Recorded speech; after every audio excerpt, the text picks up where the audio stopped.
ये भगवान की कृपा होती है जो किसी कार्यक्रम में अगर कोई व्यक्ति बिना बुलाए या बुलाए शामिल हो जाए, आ जाए, तो भगवान की कृपा ही होती है। तो मैं ये चाहूंगा कि हमारे बीच में मंजू पांडे जी हैं और आए और भाजपा के बारे में, भाजपा के कार्य के बारे में, प्रत्याशियों के बारे में अपने मुख से 2 शब्द कहें। मंजू पांडे जी।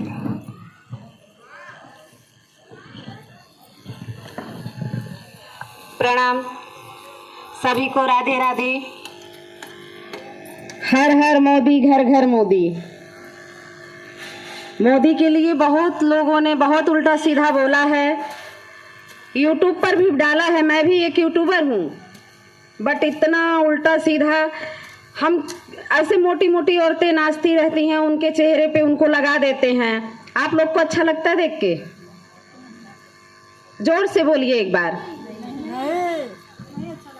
आप कभी किसी को उल्टा सीधा कब बोल सकते हैं पता है? जब उस पे आपका अधिकार हो। क्या ये बात गलत है?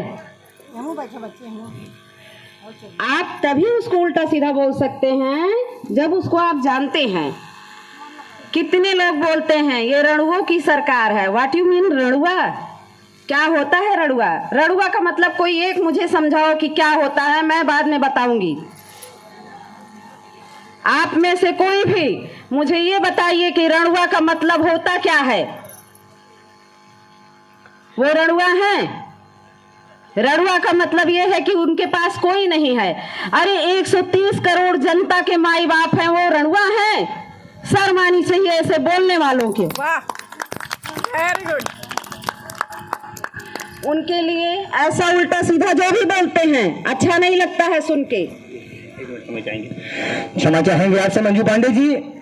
और हमारे बीच में जिले के वरिष्ठ नेता रविंद्र त्रिपाठी जी आ चुके हैं। हम उनका स्वागत तालियों से करेंगे। रविंद्र त्रिपाठी जी जो कि जिले में और जिले के बाहर भी बहुत कुछ अपने पार्टी के लिए, अपने कार्यकर्ता के लिए, मोहल्ले के लिए और जिले के लिए आप हमेशा तत्पर रहते हैं। तो मैं ये चाहूंगा कि बड़े भैया हमारे रविंद्र त्रिपाठी जी अपने कार्यक्रम में स्थान प्रदान करें। आओ मंजू पांडे जी।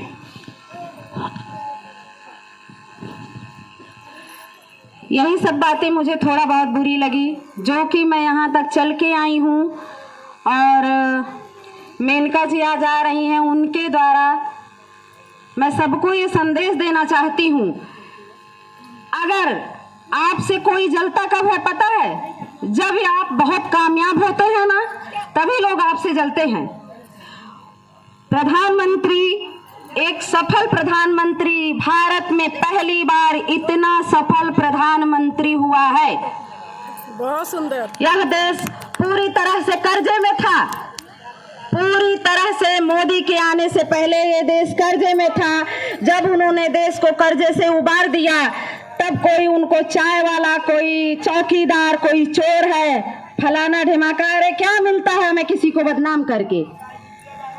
इसके पहले 6,000 रुपया सालाना आप लोगों के अकाउंट में आता है। पहले आता था क्या? कोई भी बोलो, आता था क्या? सच बोलिए। नहीं आता था। नहीं आता था ना, लेकिन फिर भी चोर क्यों? क्यों चोर? अगर आपसे पड़ोसी आपका जलता है तो आप समझ लीजिए आप एक कामयाब इंसान है, इसलिए वो जल रहा है।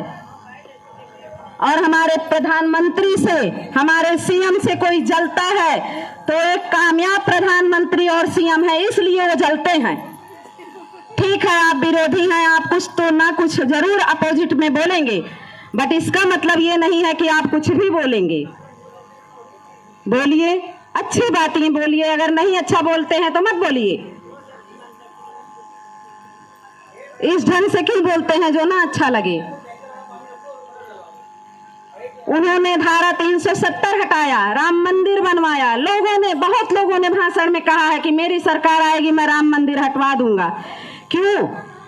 क्योंकि कुछ वोटों के लिए राम मंदिर अब औकात नहीं है किसी की, कोई हटा देगा, लेकिन कहते हैं ठीक है, अपना गाल लाल करते हैं खुद पीट के, कोई बात नहीं है। इसमें भी हम लोग चलो, जो बोलता है जो बोलने दीजिए। ऐसे हाथी चलती रहती है, कुत्ते भौंकते हैं, उनका कोई कुछ नहीं कर सकता, तो ऐसे भाव भाव करके अपनी भड़ास निकालते हैं उनके ऊपर।